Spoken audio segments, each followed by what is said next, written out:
Let's try this again. Hey there, Machine Pun Kelly coming at you today. I'm gonna do some cooking. I'm gonna make some, take these leg quarters, and these I got at HEB for $4.90. It's 10 pounds. So I'm gonna carve these up. I'm gonna make some chicken nuggets and with half of it, and I'm gonna make some bacon wrapped stuffed chicken thighs with the other half. And then I'm gonna keep the bones. I've got some chicken necks. I'm gonna put those in a pot, and I'm gonna make some chicken stock. And so if you add all that together, you get an awful lot for $5 worth of food plus another $3 for the chicken necks that I got. Out of all that, I should get about $100 worth of food. So I'll go through all that and explain to you what I'm doing, show you how I'm doing it, and right now I'm just gonna go ahead. I'll be back in a minute.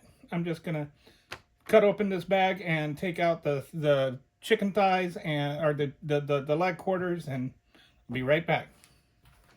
All right, so now I've got my chicken rinsed. Well, not rinsed. You never want to rinse your chicken in the sink because it can spray chicken stuff everywhere. What you want to do is just drain the blood and guts and whatever, and then you want to just pat it down with a paper towel, which I've done.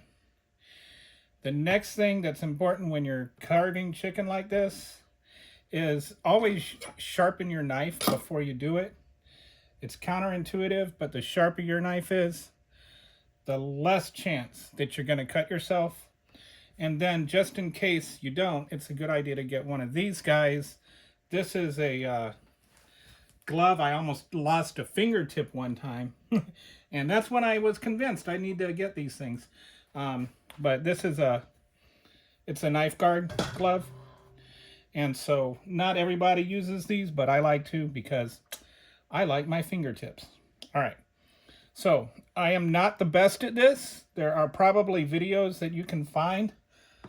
Well, there are certainly videos that you can find that are going to be a better example. I know this because that's how I learned to do this. But what you want to do is you want to just kind of feel for where the bone is. And then you want to take your knife and just cut right along that bone until you get to the end of that piece, all right? Then you want to find the bone here,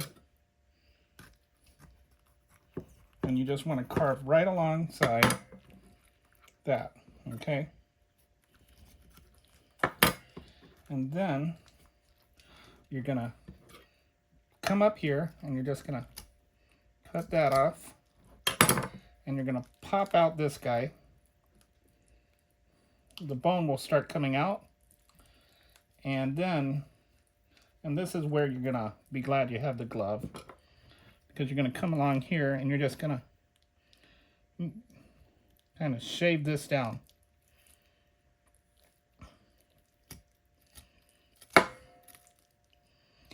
For this one, for these, I'm not too worried about preserving the whole thigh thing. So if I don't do it nice and clean, I'm not too worried about it, because this is all just going into the food processor anyway to grind up. So now, see, like I've got that bone done. All right, so then I'm just gonna come along here and get the thigh bone out. You'll get your joint here. Like I said, there are definitely better tutorials on this. So let's get that out.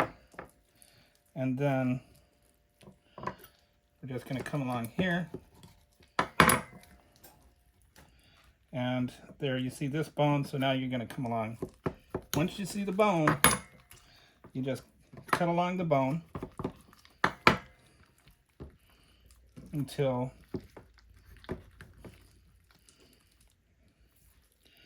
you can get to where you can pop this guy out. You want to try and preserve as much of the meat as possible. But what I'm doing with these is I'm also just saving the bones for the stock. So if a little meat's on there, I'm not too concerned about that. All right, so there we go. We're almost out of there. And there you go. Oh, whoops. Looks like this one's got one of those. This is one of those. Sometimes you'll get these ones where there's like some extra bone, like right here. So you can just cut that off. And then I'm not going to worry too much about this meat. That's just meat for the... so you can do this. And so what I'm going to do is some of these I will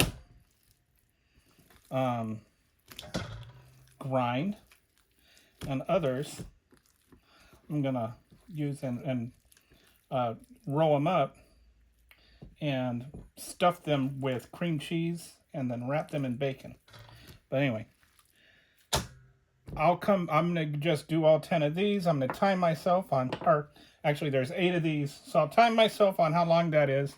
I'll also weigh the meat and the bones to see what kind of ratio I got, and it's good to do that anyway because I'm going to want to know how to do how much water I'm going to need for my stock. I'm just going to cut some of this off. I don't normally keep my food processor right here, as you may have guessed, but I have it here right now just to make filming easier. And what I'm going to do is I'm going to take 8 ounces of cream cheese, and I'm going to drop that in there. This is room temperature, so it'll be easy to mix. And I'm just going to do one box of cream cheese, and then 1 cup of ricotta cheese, and then we'll just blend that up along with, I don't think, maybe I'll just add a little bit of kosher salt. There's going to be a lot of salt in it anyway, so I don't think we need to worry about a lot of seasoning. So I don't even know if I'll do that. I think we'll just do the cheese and just let that be the cheese. Okay. All right, so we've got most of that out. All right. And then we're just going to eyeball this. We're going to do about the same amount of ricotta cheese.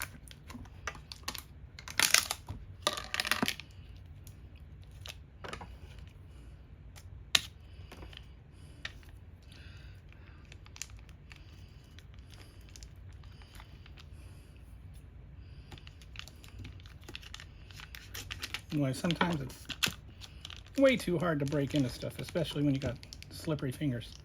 Okay, so we're just gonna dump some of that in here, and I just about another 8 ounces of that. Doesn't need to be exact. And between the cream cheese and the ricotta cheese, we're gonna get a nice richness to this, I think. Okay, and then I'm just gonna put this on and just pulse it until it's nice and mixed together. And there you go. It's all whipped up. So now what I'm gonna do is I've got my mixed cream cheese. So I've got my mixed cream cheese and ricotta cheese right here. I've got some ham, like just regular ham lunch meat. I got the Black Forest kind. And I've got some bacon. And I've got toothpicks. And what I'm going to do is I'm just going to take a piece of this, and I'm just going to kind of lay it out as best I can. I think I'm going to do the skin side out because I think that's going to give me a better course of, going to make it easier to roll. Just going to lay it out in a square as best I can. Then I'm going to take some of this and I'm just going to spread it on there nice and thick.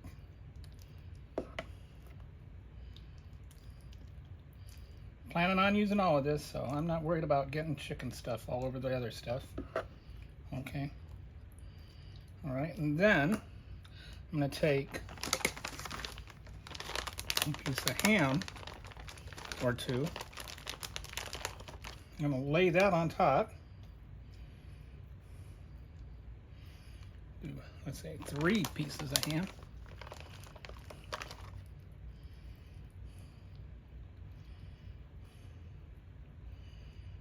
And then I'm just going to roll this up like so. Oh, this is going to be, this might work. This might work. Okay. So we got it all rolled up. Now, I'm going to take a piece of bacon or 2. Let's see how many it takes. We're just going to wrap this around. I think might take 2 pieces. I'm just going to wrap that around until it's all nice and wrapped. And then what I'm going to do is take my toothpicks and should have. Okay, I'm going to go wash my hands real quick.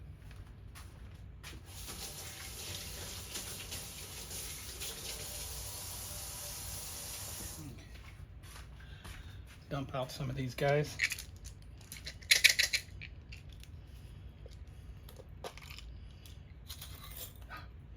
Didn't mean to dump out all of them. All right. So I'm just going to take my toothpick and just stab that so it holds everything together. And then, got to go grab something. Set this guy on this guy so he can go straight into the pellet grill.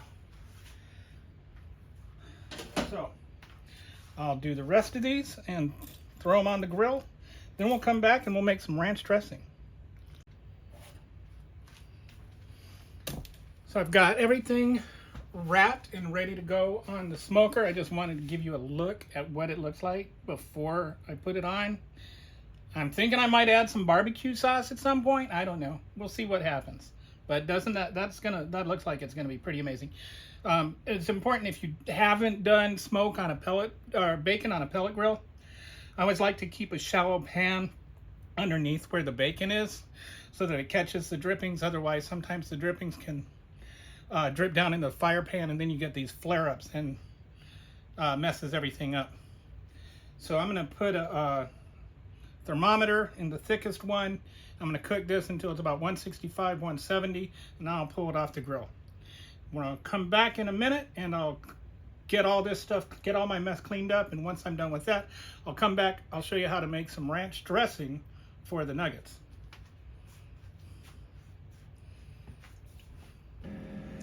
So the nuggets are in the air fryer, but just wanted to show you these are done. And I turned them over halfway through.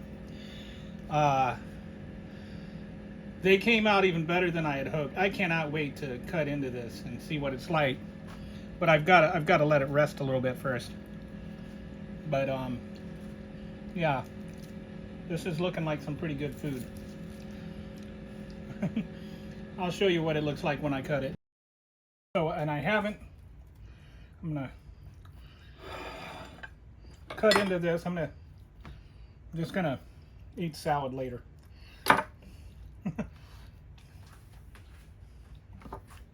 All right, so just want to cut into this, show you what that looks like now that it's had a chance to rest. Can you see that? Here, let's see how the ham and the cheese and everything is in there. The chicken's all nice and cooked. I cannot wait to taste this. I let it rest for about 20 minutes. So I'm gonna I forgot to get a fork and knife.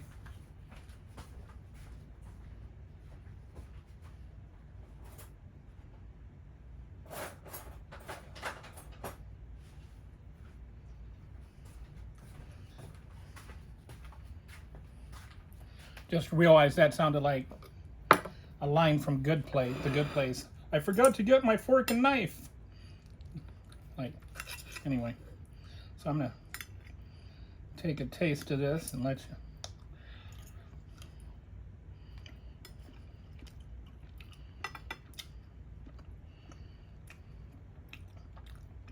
Wow. That is nice. It didn't add any seasoning at all.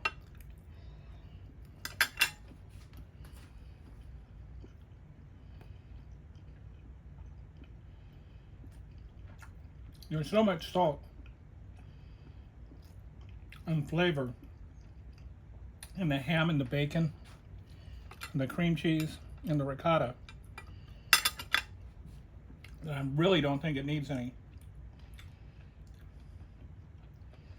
If I were to add any, I think I might just do like a barbecue glaze on top at the end.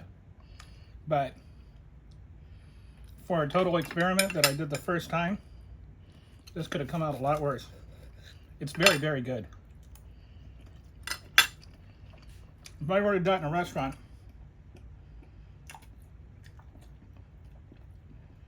I would not be disappointed. So I was saying, I forgot to add in the cost of the bacon. And the ricotta. So actually, altogether, probably like $25 worth, and a ham. So I spent about $25 on all this. And I'm gonna have 2 gallons of chicken broth.